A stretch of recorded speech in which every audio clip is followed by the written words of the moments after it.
Hello, welcome to the Stubborn Tortoise podcast. I'm Donna Pazdera. So today I have I have to come up with a new name for these, but this is about a woman. She's not a master. She's only 45 only. She lives in Houston and she's a pretty accomplished runner and got hit with COVID and has been trying to make a comeback from that. And I would say she's done quite well. Interestingly, we didn't know each other at the time, but we both ran Rocky 50 this year. Well, she did the 50 mile and I did just the 50K. Yeah, and I think her finishing time was probably a little more than like an hour over my time, which shows you how slow I am. But again, she's younger, so I give her that. But yeah, so she talks about that, overcoming that obstacle and just trying to, get it back. And she was really fun. She actually kind of reached out to me. Yay, thank you so much. Because I was looking for people to talk to. I was originally calling this like Profiles in Courage, but that's so trite. And I still haven't come up with a good name for it yet. So I'm just going to probably, for the time being, until I can come up with a better name, just Courageous Runners. I don't know. I've never figured this out. But anyway, I do like doing this this type of interview from time to time, because I think, sometimes there are people who are out there just doing, incredible things, and they don't necessarily have to be over 50. But again, I don't want to turn this into everybody else's podcast, which is kind of what sets mine apart. Although this is still a fairly short format. So anyway, boy, am I blathering. Anyway, so, oh God, I think my cat's about to jump into the frame. Let's see if he does. Hazel. He's looking. Sorry, I've got a pile of crap over here. Ooh, we may not be able to find him. There he is. I know he sees me staring at the computer, and I realize this is the video version, which I think I did not kill this week.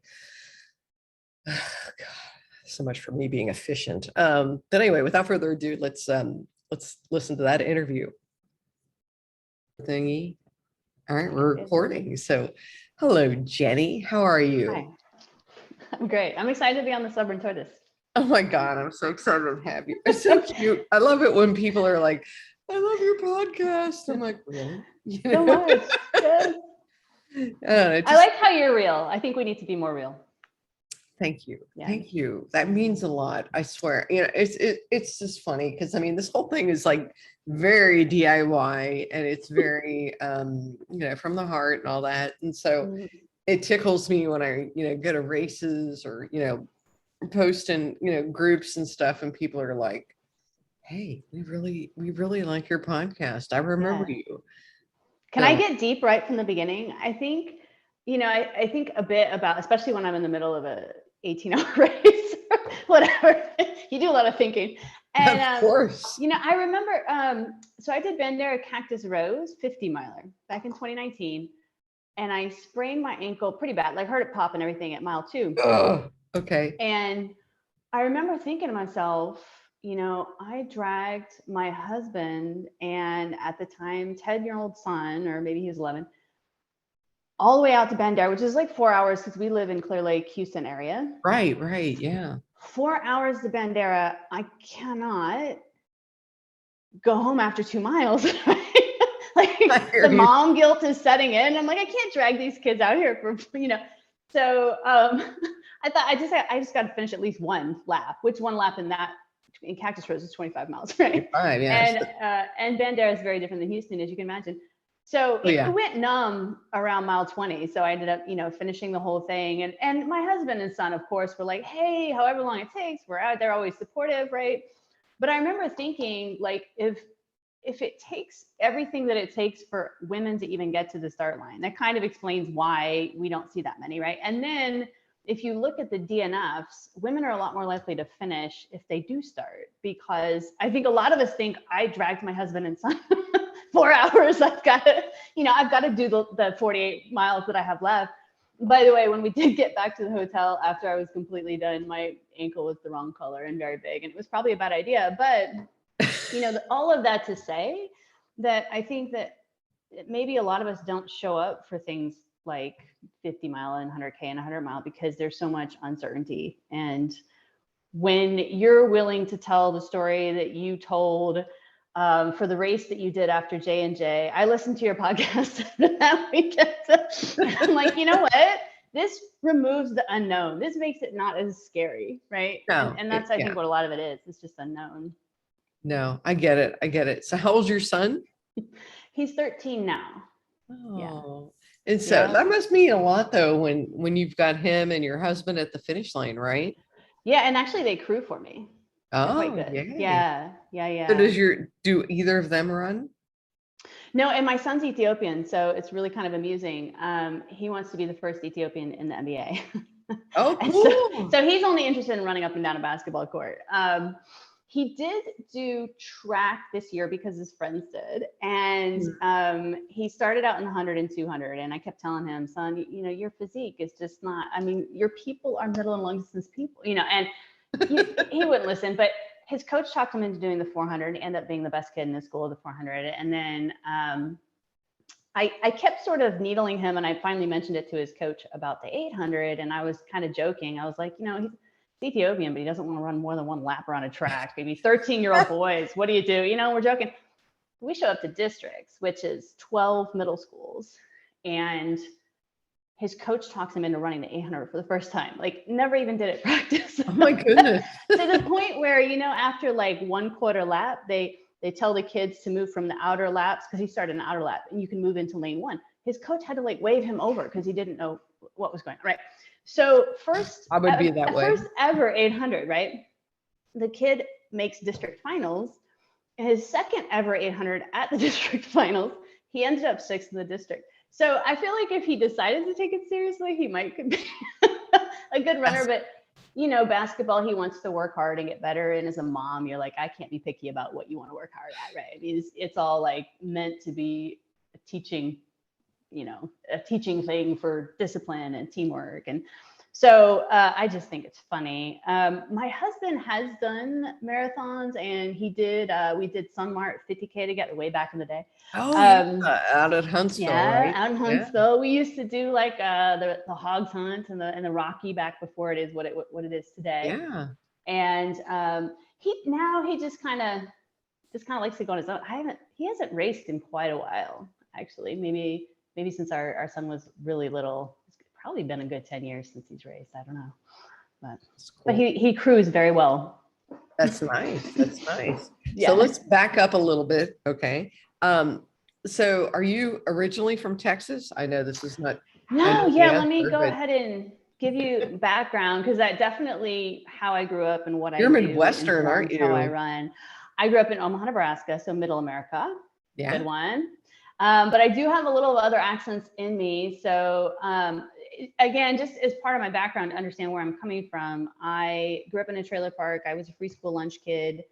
I was also a competitive gymnast, which somehow confuses people because it tends to be expensive. Somebody else paid for my so how were you inspired about gymnastics? I'm just interested. Oh, I was just climbing all over stuff. And so my mom put me in like the community. It's like Mary Lou Retton or somebody else? No. My mom I broke my arm and still went and played on the monkey bars. And that was kind of the tipping point. Like, I had been climbing all over everything.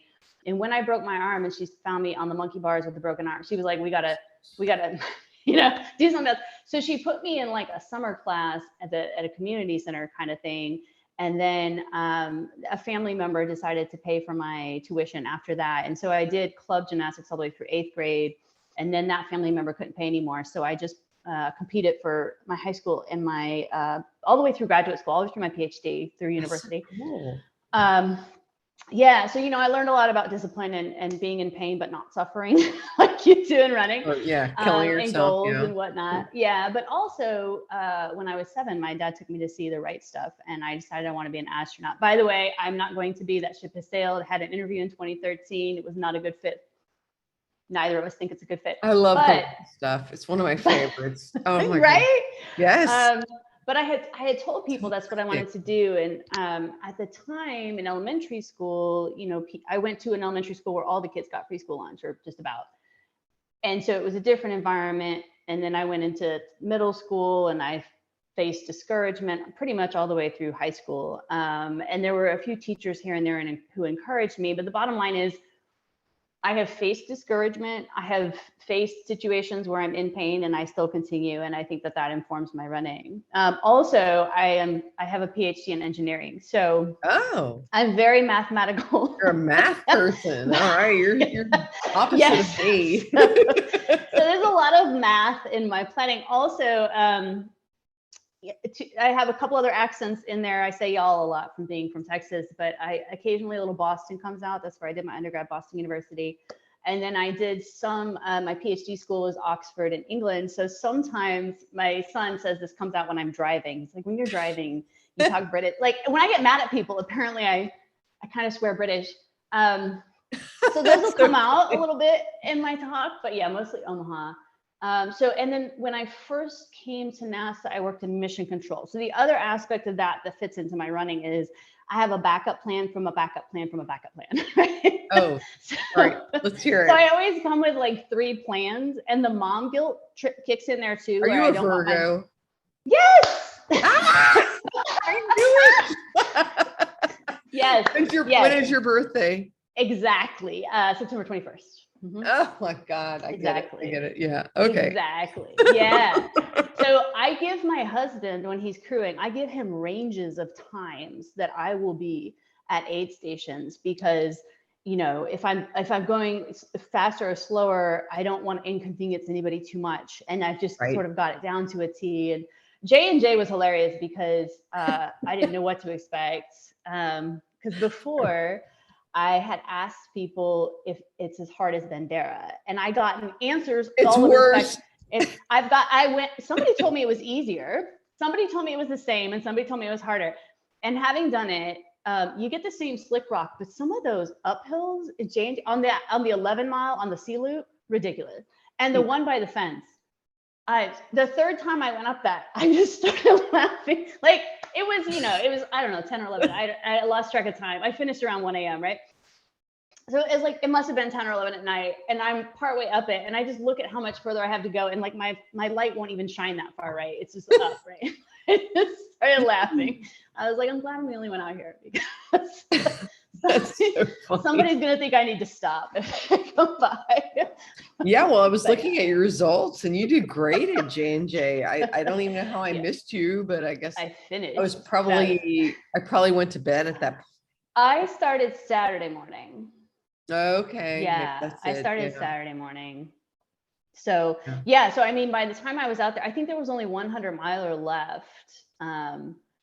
Because when I got back to the finish, and PJ and Dave were there, and I'm the person who had skipped the windmill on the 3rd loop, and so PJ gave me a ride out because I felt really bad. I was like, I can't take credit for the course if I didn't do the whole course, and I was all distraught because you're emotional after 60 some miles. So bless him, he took me out there and watched me, run down, run back up. So I drove me back to this. I know. He's beautiful. And, Dave was all putting a blanket on me, which was really good because it was cold. It was cold. Oh, yeah. Oh, it was I had been shivering like my face froze. Yes, I get it. Ugh. Yeah. But that one was a good test because as I mentioned to you, I'm sorry, I'm all over the place. It's okay, I'm contemplating a 100 miler. And I think what J&J taught me is that when I'm, completely by myself, and I was even more by myself that 3rd C loop because I had skipped the windmill, because I missed the windmill, the uphill to the windmill the 2nd time. So I didn't talk to anybody the whole loop. Slowly. I can, it's dark, and that's the thing I worry about the most. I only fast hike in the dark. Continuing, yes, because that's hard. Yeah, it's dark and it's cold. I was shivering a lot. Like if I was going uphill, I was burning enough to warm up, and then every time I was going downhill walking, I was shivering. And I was I got much closer to God. I tell you what, I was doing a lot of praying. And now I'm a little more confident though. I'm like, I can suffer and I'll make it to sunrise. I'm confident I'll make it to sunrise. So now I'm looking the hard part. at options. Yes. Yeah. Yes. That's the part. So, all right, well, let's back up just a little bit about your running history. Okay, so have you always been a runner? No, no. So my parents are smokers. So, and I lived with them till I was 18. So I did gymnastics, and maybe a coach would make us run hills or something. In high school, I ran hurdles, and the 300-meter hurdles were hard for me.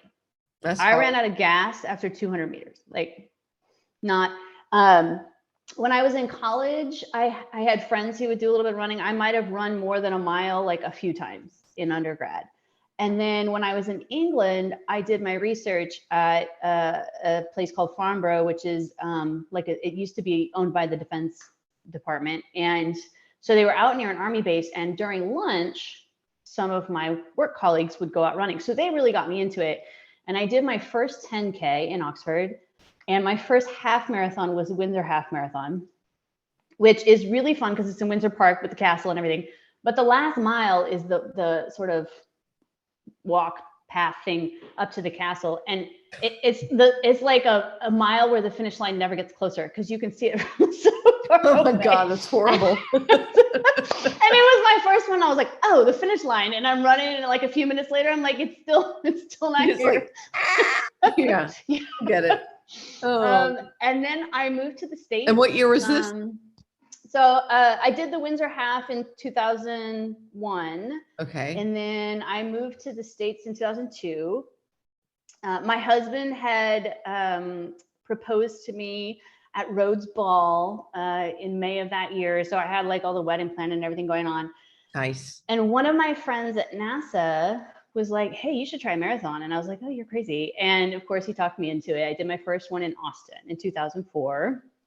And then I was like, that's the last thing I'm ever going to, I never need to do another one. Of course, like 2 days later. Famous last word. I get it. So yeah, 2005, I did like 3 of them. And then another work colleague, because my running buddy, Darren Lula, who we did all of our trail running together. And my husband even would come out with us pre-kid. And he got me to do the Rocky Hill Ranch 50K. Oh, Hell's Hills. Yeah. Hell's Hills before it was Hills. And oh my goodness. Oh my goodness. Oh my God, that place is horrible. As the first 50K and I train like on the roads in the flatland. We occasionally go to a place called Jack Brooks Park, which is in Santa Fe, Texas. Just a smidge, a few exits down the interstate. Yeah. But that was it. It was a mountain biking from trail. Houston. Like, no. Oh goodness. I got these cramps in my, sometimes I get cramps in my collarbone. So like my chest was hurting, and I'm like, this is not good.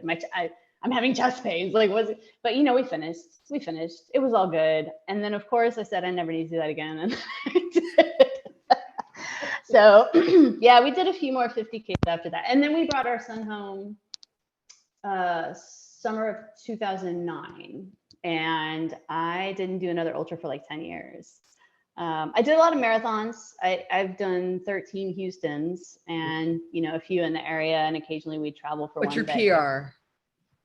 Oh gosh, 350. Woo! I have my races here just in case. 350 and some change. That's good. Yeah, 350.09, but that was back in 2015. That was pre a few. How old are you now?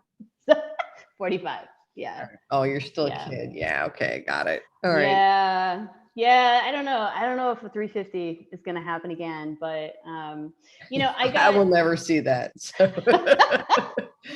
But I got injured at the end of that year. At the end of 2015, I got a stress fracture in my tibia and ended up having to take 6 weeks off. And I was coming back from that. I went sub 4 in the Tyler Marathon in 2016. And so that was like October-ish. And I ended up with a knee thing. I did the Houston Marathon January 2017. And 5 days later, I had surgery on my knee for a meniscus tear. That thing took like 2 years to rehab. That's so epic. It was a lot of coming back and forth. Yeah. So I didn't do another marathon till January 2019. And that year I really came back. Yeah. That was the first year I paced. So I'm also on the pace team for Houston. And then that was my first 50 miler. I did Brazos Bend that year. Oh yeah. What year was that? 2019. 2019. Got a little warm. I think I might have done. Was it wet? No, because I didn't have to change my shoes. Okay. I think I might have done it the year before then. Okay. Yeah. It was hot. It was very hot, especially out on the back part, like around the turnaround at Windmill, and then you start coming back and there's no tree, or the trees are like, it was. I think I did it the year before because it was very wet. Yeah. So yeah, I hear you. Ooh. And again, I told somebody, well, Darren, I only did that because Darren did one way back in the day. And ever since then, I've had an itching to do a 50 miler. Them fight words. I don't need to do that again. Right. And like 3 weeks later, I'm like, well, but it was hot. I wonder what would happen if I did one in colder weather, but a harder course. And I signed up for Bandera Cactus Rose. Are you crazy? Yes. And how did that go? Pretty much. Well, that's the one where I sprained my ankle at mile 2. But the thing about Cactus Rose is there's not as many people who run it. So I got like second place female. Yeah. Yeah. So, and then, I was like, well, I'm going to go back to marathoning for a while. And then COVID happened in 2020. And so yeah, you got hit by COVID, correct? I got COVID this past December 2021. So I had done quite a few 50Ks virtually during the the break. I had done the Rocky Raccoon 100K last February, New Orleans 50 miler in October, and I had a pace team assignment of 4:05, and that's something that I could very much make. I did 4:05 back in 2020, right before the end times. And the end times. So I was training at 9:20 per mile, trying to get plus or minus 3 seconds around that, because that's 4:05 is 9:20 per mile. Really nice. And in December, like right before Christmas, I got COVID, and the only information I could find from runners about it, because there's a lot of information for like the public health, but nobody's interested in people whose ultra marathons aren't going well. Right. So like, it's not a public health concern. Right. So I just basically consulted anecdotal evidence, and people said, treat it like the flu if your symptoms are minor, and I was double vaxxed. I hadn't got my booster yet, so I had to wait another 6 weeks to get the booster. And I'm healthy, and I just had a really bad cough for about 4 or 5 days. Yeah. And my running was definitely slower during that time, which kind of made me go like, and I was putting my gator up and like maintaining 15-meter distance from everybody when I was out running within the 10 days that you're supposed to avoid people. I had to go outside, and I would go at times that most people weren't out. I would only see 2 or 3 people. And I would do less mileage and slower, like you're supposed to when you have the flu. And I'd pull my gator up. One lady looked at me, she was like, and I thought, okay, if you want to think that I'm scared and I shouldn't believe in COVID, that's fine, but I'm doing this for you. Exactly. Oh. You're welcome. You don't need to glare at me for avoiding you and putting my gator up because I don't want to get you sick, but that's all right. But so I kind of went like, well, maybe it's just slightly different than the flu, and I'm having to put my gator up, and maybe that's why I'm running slower. But I would think I was running 8:30 or 9 minutes per mile, and I would look at my watch and it would say amazing. 10 or 10:30, right? So I went that way for a couple of weeks, and normally after the flu, 2 weeks, I'm done. I'm good to go. I'm back to fighting form, and I was still like a minute to a minute and a half slower per mile than I would expect based on my effort. So I contacted Dominique, who runs the pace team, and I said, like, I can't guarantee I could do. I mean, it's not happening the way I expected to. I can't guarantee I could do 920s right now, which is it was hard. And I was lucky that somebody was willing to trade with me on the pace team. We got together like a week before the race virtually and had a meeting. And I was like, hey, if anybody wants me to run with you at a slower pace, I can't do mine, but I'll be out. I've got the singlet, and I got the free shoes. So I want to, do something. Free shoes. And Brooks is the sponsor. How good can it be, right? Because I run Brooks. That's great. I love the Brooks Caldera for trail run, by the way. So yeah, I switched with somebody to do 450, and that's 11 minutes, 4 seconds per mile. And 4 weeks after my first symptom, 11 minutes per mile was hard for me. And keep in mind, and I'm not like 11 minutes per mile is hard for a lot of people. 4 weeks earlier, 9:20 had not been, right? So it was very odd. It was like my body wasn't responding the way I expected to, like I was dragging a big parachute behind me or something. It was very odd. But I was kind of getting better week by week. So I thought, well, maybe this just takes longer than I thought. 4 weeks after that, so 8 weeks after my first symptom, I ran Rocky 50 miler. And I told my husband this year. So back in February. Yeah. Were you there? That was my birthday. I did the 50K. Yay! Good for you. Oh, that freezing rain, am I horribly, right? But yeah. Didn't we all though? Didn't we all?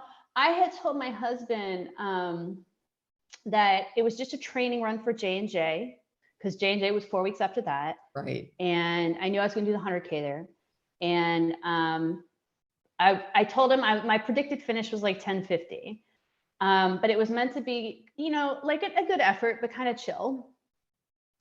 And because of mom guilt, I finished in 10:57, but it was harder than I had expected it to be, like discouragingly so. I'm like, I'm not supposed to feel like I'm going for a PR here. And I actually burst into tears when I finished. So to whoever was at the finish line, I think came up and hugged me. Thanks for that. Freaked my kid out because he's never seen me cry during a race. And I was like, man, that was just harder than I thought. And this woman who was hugging me said, yeah, I recently had to drop out of a 100 miler because of COVID. Like sometimes it just takes longer. And I had posted on Chaos Trails Facebook page about it.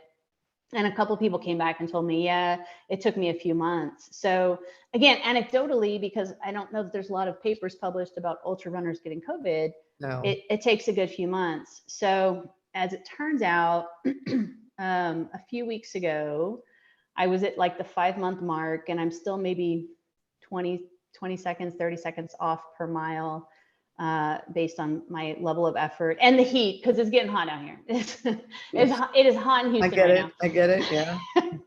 Yeah. It is warming up.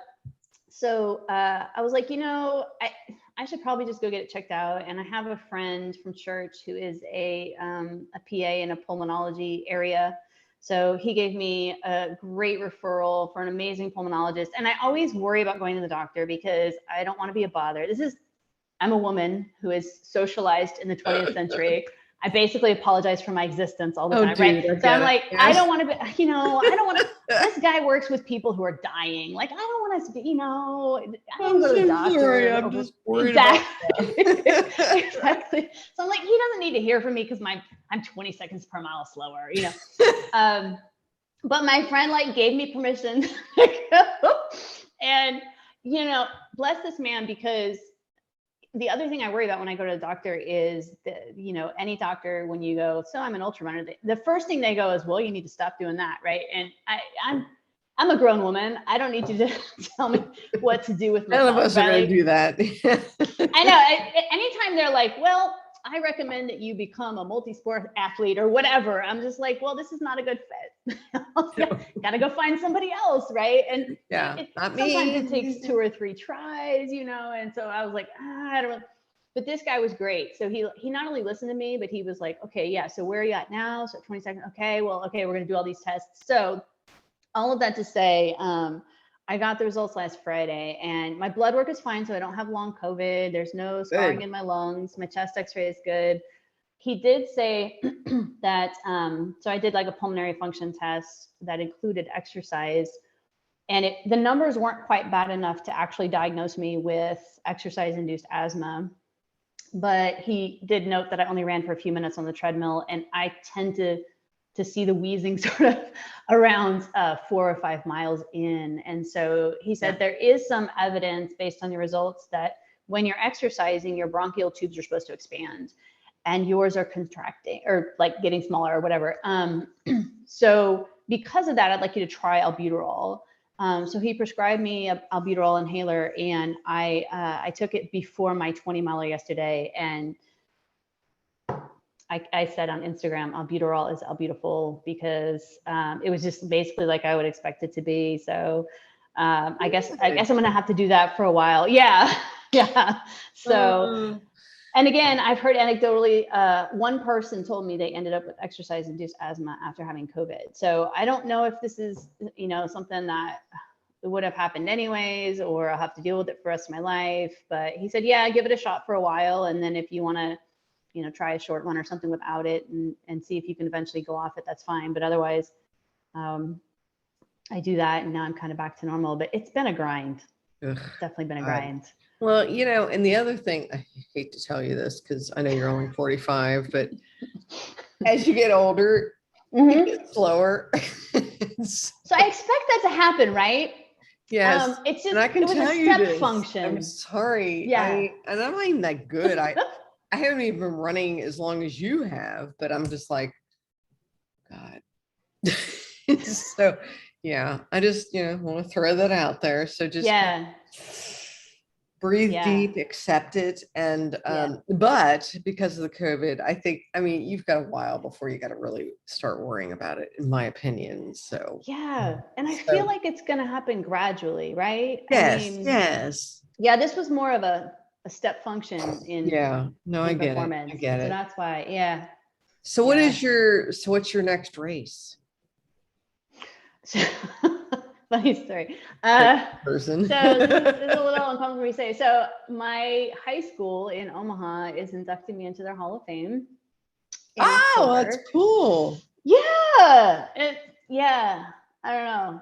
A little awkward, but so I'm going to go ahead and go home for a weekend. And as it turns out, the Sunday after the induction ceremony, the Omaha folks are having what they call the GOATZ, GOATZ, ultra run. So I'm going to go ahead and do a 50K there. Their 50 miler started at 3 a.m. And I was like, I don't think I want to start a race at 3 a.m. What is the date for this? October 23rd. Oh, you got a little time. Okay. That's good. That's good. Yeah. And I tend to do like a couple or 3 18 or 20 milers in the summer in Houston, just to like maintain my heat acclimation. So it should be fine. And I don't really have a goal there. I just, my mom keeps telling me to stop doing this ultra stuff. So I figure if nothing else, my parents can watch me finish one. And it's okay. Isn't it cool though? Have you had your parents there at the finish line when you finished something? The Lincoln Marathon back in 2005. Okay. And they were more excited than me. I think, because, if you're not used to running and you show up at a race, you get really inspired by what people are doing, right? Oh, yeah. No, I get it. I still do. Yeah. So that's cool. So I'll do that one in October. And then I'm trying to figure out, I'm on the pace team again for Houston. So I'll do that in January, but I'm trying to find a 100 miler. So what is the pace? What pace are you at for Houston? So this year I'll be 4:20, so that's about 9:55 per mile. Woof, that's good. Yeah. That's good. Yeah. I mean, I remember back when I was like my late 40s. I'm 61 now, so it's like, I was able to run like a 10-minute mile, and it wasn't a big deal. But now it's like, my God, And I'm also living in a place where there's a lot more elevation, and so I've given myself a little more permission to be like, okay, but I was not running 10-minute miles at J&J. No. Oh God, of course not. At any point. Lord, no, there's no way. Even on the downhill, I'm pretty sure. Good God, no. Oh my Lord.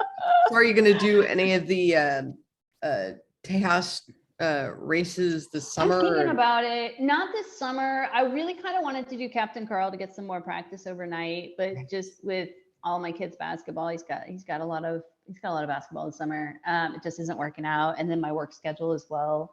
I work for the Human Landing System, and I was supposed to ask you, what is your job right now then? So I work as it's called the Cross Program Integration Lead for the Human Landing System. So the Artemis campaign, we're going to send humans to the South Pole, the moon, and build a base and get ready for exploration of Mars. And my program is the actual lander. And right now we have one that we picked for the first mission that'll be in like 2025-ish. And we're getting ready to do another contract for the missions that'll help us build the base, basically. And so it's kind of busy right now. That's amazing. No, I just can't even conceive of what you do, you know, because it's like, I am not a math person. So it's like, my God, that's amazing. You know, so I can't remember people's names to save my life. So, and also not very good at biology. So I got a C in high school biology, and that's not my science. I got it. Physics. I got it. Yeah. So I'm good, but I am your person if you need proofreading or grammar, spelling and that stuff. Yeah, that's my jam. Yeah. So because I was that dorky kid, you know, but it's we like diagramming a sentence. We like that. Yeah, that's fun. It's great. It's good time. Yeah, no. But yeah, no, I can't, but I can't do. I mean, that's why I always joke with my students. I'm just like, okay, you guys are over here because you can't do math. And if you can't do math or this, I don't know what to tell you. Maybe art. Yeah, I'm just like, I don't know what to tell you. Anyway. You're in trouble in life. Oh my Lord, it's hilarious. But anyway, so well, gosh, it's been so nice talking to you. Is there anything else that I omitted or did not ask you? Because I know we kind of skipped around a lot. I had you all over the place. Sorry. Yeah, I go off on tangents. I don't think so. Me too. Yeah, I'm all about it. I love tangents. No, so I mean, you're planning on 100, right? So which one are you doing? Snowdrop, which is outside of Houston. Yeah, I tried it about 3-4 years ago, and I made it to about 100K, which was good. Yeah, but it's just hard because at that time I didn't really understand how that kind of a race worked, because you have to understand that your pace and whatnot is not going to be like, you know, what a normal 50-mile race might be or whatever. And it's like the same thing again and again, which is very painful sounding to me. It's like the it is, but it's not. I mean, yeah. What's great about it is that there's so much great support, and you know, and they do change directions every 3 to 6 hours, and so you're not like, you know, killing one side of your body, you know, or whatever. But I got to 50 miles, and I talked to the I don't know if you know Becky Spalding or not. She's the nurse. She's anyway. I was talking to her, and I was just like, okay, Becky, I don't think I can do this, but I'd like to at least get to 50K, and or I mean 50K, but 100K. And she's like, okay. And I had 12 miles to go, and she was just like, okay, how long do you think that would take you? And I'm like, I don't know. And she's like, why don't you go back to your hotel, sleep a few hours, and back? Because that one's like 2 days or something, right? But you have 55 hours, for crying out loud. Okay. Yeah. So I've done the relay a couple of times, most recently this past year. And I've watched people, and I've kind of figured it out in my mind. And so my plan is that I will sleep, you know, a few hours here and there. And and I'm planning to get that. Yeah. So, but after that, it's like, for God's sake, no more. I just gotta stop. No Nancy Marks for you. Oh my woman. Yeah, no, I am not. Right? I am not Nancy. Oh my God, I love her. Oh, Lord. I just aim to be Judy Shipway, because she was the 100K at J&J, right? And she's in her 60s. I want to be that cool. Oh, she's amazing. I mean, it was hilarious because I was working the finish line at J&J, and we were all worried about Judy. We're all just like, oh God, she's lost. Oh geez. You know, because we had heard about this woman being lost, and she missed windmill too on the last one, right? I think so. Yeah. But she was trying to like go back and make it up. She went backwards. Yeah. I made it to the crosses and went, oh my gosh, I don't know if I could find my way back. I was like, you know, again, if I had just met her, like, I forget which race I had met her at, but anyway, something recently, you know, I was like, Judy, no. So, and then we saw this little headlamp and this other flashlight coming in, and we were like, it's her. this. Yeah. You know, and so we're so excited. And again, to PJ's credit, that course was really well marked. I think what was going on, because you know it was super windy that weekend. I think everything those got knocked arrows down. that point you up the hill. Yeah. Oh, And so you can't cold. see the tape as well in the dark, but you Yeah. see the reflectors, like, oh, those reflectors in the trees were my favorite, my absolute favorite. But across that field, I realized when I went back to do it again with the golf cart with PJ. Yeah, I think those arrows had just got knocked down in the wind. And God love Judy. She was so cute. She was just like, I'm so sorry I made you all worry. I was like, oh, for God's sake, you're fine. It's good. It's good. We love you. Bye. You got it done. You got it done. I know. Not a lot of people will. So, anyway, well, listen, I hope I get to see you again at another race. At a race, yeah. Yeah, because I run and volunteer quite a bit. And I think I'm doing the trail. Well, I am doing the trail festival this weekend, just doing the 10K, but I'm volunteering, a lot of the time. And then probably pedernales, or as they say, perdonalis. Oh, is that really? I've been saying it wrong this whole time. I know, so have I. And so apparently there's no R in there though. This is what I hate about Texas. Yeah. And you and I being from the Midwest, we don't get this. It's like we don't add R's. Yeah, they go perdonalis. And somebody like corrected me last year and they're like, okay, you're saying it wrong. And I'm like, well, it's spelled pedernales. Dag on it, Perdonalis. Well, thanks for telling me that. Now I know. Somebody who knows. The more you know. But anyway, yeah, I hope, and just message me or something and let me know when you're coming back to a Tejas race. Cause for sure. Yeah, I think the next race I'm doing over in Houston is probably going to be Brazos. Yeah. 50 mile. In April. Yeah. No, I'm contemplating for. Not April. No, we're past. Into December. Okay. Yeah. Yeah, that's probably a better idea. The weather. No, I've done that, and I've done that one before, but that was hard because it was really cold and wet. I was like putting hand warmers in my shoes because I didn't know what else to. My feet were just cold the whole time, and after about 42 miles, all I wanted to do was sleep. I was just like, I'm just gonna sleep. And then I had this friend with me, and she was just like, "Come on, we gotta go, gotta finish." And I'm just like, "Hey."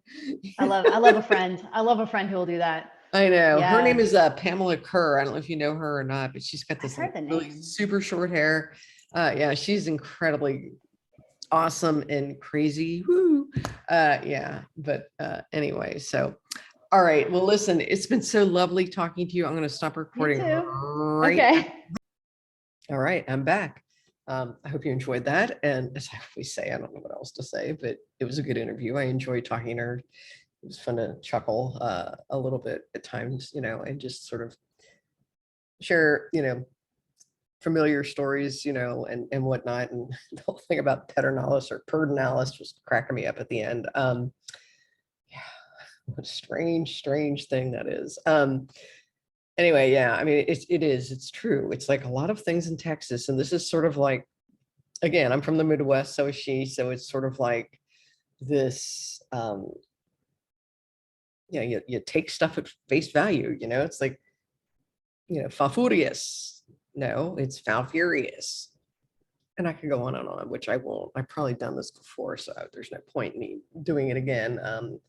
I start to sound like a broken record, which I'm not. Anyway, that said, running my life. Hey, it's actually okay. I'm really enjoying this lull between semesters. Still dithering around, trying to choose which films I'm going to show in my documentary film history class that starts a week from Monday, which is today.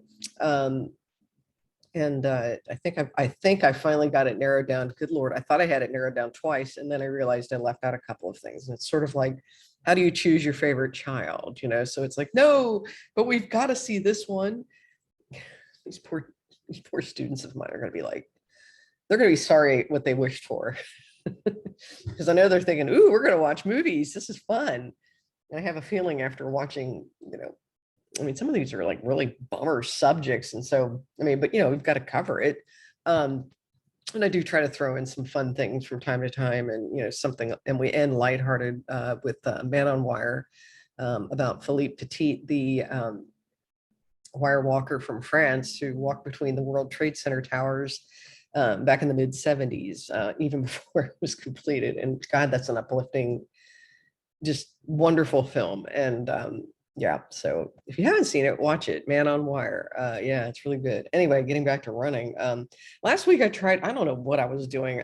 This is part of the problem right now, is I'm kind of in this unstructured mode as far as my training goes, because it's like I'm not really training for anything specific until a little bit later on. And so right now I'm just kind of like maintaining, hips holding up okay. God, there we go. Those of you who cannot see this on video, that is my cat Hazel. Yes, star of many of my Zoom calls and podcasts at times. Oh, I know what he wants to do. He's crossing in front of me because he wants to sit behind the computer because he knows that way I'll stare at him. Okay, Hazel. Now he's bumping against the laptop lid. It's like he was perfectly fine just moments ago, just sort of hanging out. And now he has to come, because I'm talking to a screen and he doesn't understand that. And so he's like, well, you got to come admire me. Oh God, now he's coming back. Oh my God, I think he's going to land in my lap. Hey, why don't you land in my lap and say hello to the viewers? Hi. He's like, I'm not amused. What was I going with my thought? Oh yeah, yeah, I don't really have much structure these days. But I'm trying to add, kind of switch it. Oh, look at that face. I do hope you can watch some of this on video because it is really cute. Anyway, he's got the best eyes, and this little boopy nose. God almighty, I'm insane. Yeah, so last week I decided, well, let's switch it up a little and try some hills. Because I really do not do hill repeats too often. And so I tried to throw a little bit more elevation in my weekly runs rather than just do the same old, whatever that I usually do. And so that was kind of a good thing. I became a local legend of a sorry, a local legend of one of the hills around here. So it's actually sorry, it's it runs from Southside Lions Park to the you have to cross Pecan Valley. I know if you don't live in San Antonio, you have no idea what I'm talking about. But anyway, the park that I usually run at is like a mile high. We've got like a mile loop, okay, and then you can go down this hill for about a half mile, cross the road and go around the lake for a mile, and then go back up the hill for a nice 3-mile loop, which isn't bad. But there's also this new part that they just built about, I don't know, maybe a year ago, and it's a little less steep, and so it's a little bit more serpentine, I guess. I don't know, I kind of like it. It's also very shaded, so and because I'm such an idiot most of the time that I never start my run until like 10 because I really want to suffer somehow. Yeah, anyway, now we're into the part of the season where sweat is running into my eyes and I can't see anything, so I have to cut my run short. It's like, anyway, I've been working on amending that problem. Starting earlier might be a plus. Anyway, so I did some of that. I actually had some, I don't want to say PRs, but I had some, achievements in my Strava feed, from stuff I did this week. And so it made me feel better that I, was getting out there. And so that's basically been it. This weekend, I gotta get in touch with PJ. Because this weekend I'm planning to volunteer and run hopefully the morning 10K on Saturday. I'm planning to camp overnight. I know I did find my little fan, so I can camp out and hopefully not, suffocate or something. So that's up at the Texas Trail Running Festival, and that is up in Krause Springs, which is outside of Spicewood, Austin area. Okay, so it's about maybe 2 hours from here, something like that. So anyway, yeah, and it's a really fun event.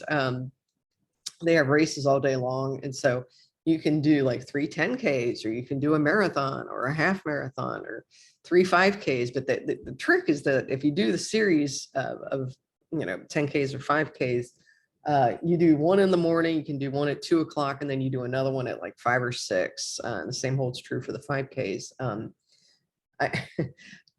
I, I managed to eke out a couple of 10Ks. I think the first year they did it, this was probably about 4 years ago. And yeah, never again. I will not do that mid-afternoon one, because it's been, yeah, guess what? It's really hot. I'm not complaining. I swear I'm not complaining, but it is really hot. And I think this is just that climate change stuff, so it's like it gets really cold in the winter and really hot in the summer, and don't like that. But anyway, this is probably my favorite time of year, because the days are wonderfully long and it's warm. You don't have to worry about what you're going to wear, and it's just very I don't know, to me it's just I enjoy it. It's like there's nothing worse than having to decide, oh God, now I'm gonna have to wear sweaters and jackets and mittens and a hat and all this crap. Ugh. Let me just kind of run around in a singlet like I'm wearing now, and a pair of shorts, and I'm pretty happy, so anyway, so yeah, so I'm doing that. And then yeah, this is kind of like songs during ordinary time. There's really not much else going on. I mean, I'm just kind of gearing up a little bit toward the fall, toward the big kahuna, which is Snowdrop, of course, and Brazos 50. And yeah, I'm also thinking of doing this one. They've got the San Antonio off-road runners have got a new race coming up. Oh God, what is it called? Rocky Horror something. It's out at McAllister Park, and it's sort of like the Prickly Pear, I guess, which is like their spring race. And it's out on trails. And I mean, I think you can do 10K half marathon. Oh, 10K half marathon, 50K, something like that. Oh yeah, as you recall, I did it this spring, and yeah, I'm not going to go there. I'm not going to talk about that situation again, but those of you who've listened to this podcast know what happened. It's just awful. Anyway, but yeah, but they have a 50K out there, and I think, and it's like Halloween weekend or something like that. And so I'm really thinking hard about doing that one, because I think I need it, and then do the Wild Hare the following month, and then Brazos 50, and then the 100-miler, and then hopefully just stop this craziness, but I say this every year. So I don't know, we'll see. Anyway, hey, if you want to be interviewed by me, drop me a line. You know how to find me. I'd love to talk to you. Really, I've never turned anyone away. It's like, yes, if you want to tell me your running story, I would love to hear it. So, and again, I'm not really after the people who were like elite runners per se, unless they've overcome something really interesting. I shouldn't say interesting, but they've overcome something, or I don't know. But anyway, again, I am not your typical podcaster, this is not your typical running podcast. Okay. And I think that's what sets me apart. Also, if you want to sponsor me or sponsor this podcast, hey, you know how to find me. I would love some sponsors. Anyway, oh God, Kat's coming back for round 2. All right. Anyway, this is hilarious. Anyway, I think I'm going to stop right now, because this is getting out of hand. That's all I've got for now. I'll see you next time.